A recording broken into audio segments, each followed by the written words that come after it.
Direcția Generală de Asistență Socială și Protecția Copilului Bacău aduce la cunoștința publicului unele clarificări importante în legătură cu procesul de atestare și calificare a asistenților personali profesioniști. Acest demers vine în contextul crescutului interes manifestat de către cetățenii interesați de acest subiect. Am ales pentru că mi-a plăcut. Mi-a plăcut să lucrez cu omul. Nu știu, după 40 de ani mi-am propus să fac de toate. Și am zis că ce mi se oferă, încerc.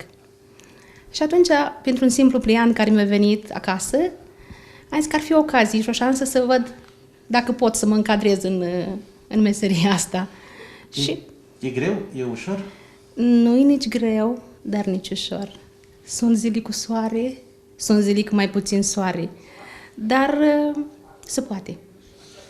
Ce le-ați spune viitorilor și cum ar fi să-i îndrumați, să-i ajutați să devină ca dumneavoastră?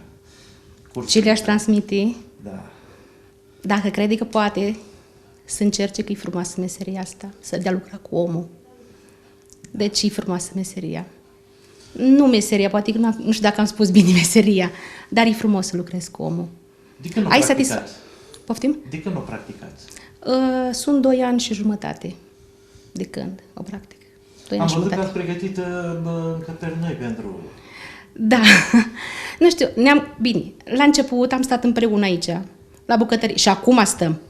Dar am spus că pentru intimitatea lor e mai bine să aibă o baie separată, o bucătărioară separată micuță așa pentru ele ca să simtă bine.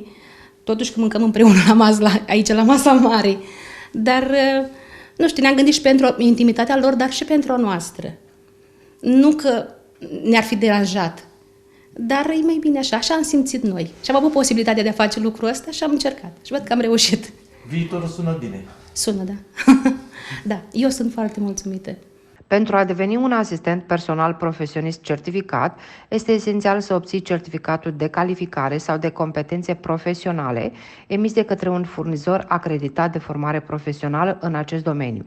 Astfel, DGASPC Bacău organizează cursuri de calificare pentru ocupația asistent personal profesionist. Viitorii cursanți, ca și condiții minime, ar trebui să aibă minim 8 clase, să prezinte o stare generală de sănătate bună, ca și condiții minim de locuit, beneficiarul pe care îl va avea în îngrijire și protecție să aibă o cameră a sa personală cu acces facil la spațiile comune, baie, bucătărie.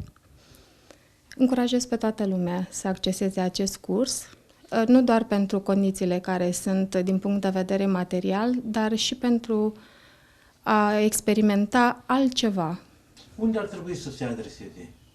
La DGASPC Bacău, pe strada Alea Ghioceilor numărul 4, sau la rețeaua de asistenți personali profesioniști, care are sediu momentan în Târgu Ocna, strada Tistești numărul 45B.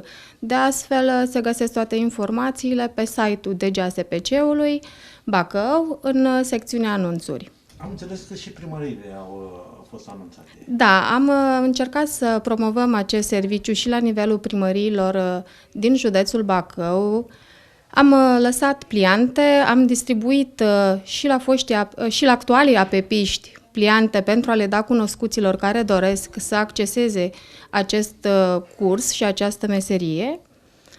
Deci în mediul rural pot să intereseze și la primăriile de la ei? Bineînțeles că da.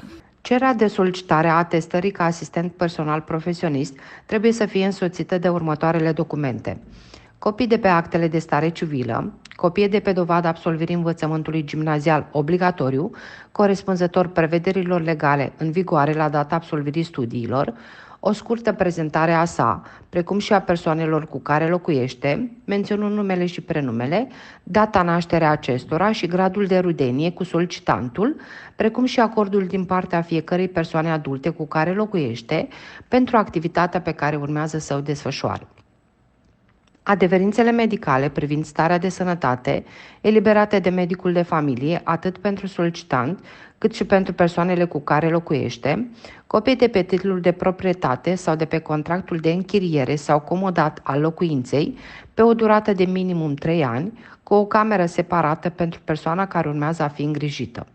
Declarație pe propria răspundere în formă autentică a coproprietarului sau a proprietarului în cazul închirierii sau al comodatului privind acordul ca solicitantul să desfășoare activitatea de asistent personal profesionist, cazierul judiciar și certificatul de integritate comportamentală pentru solicitant și persoanele cu care acesta locuiește.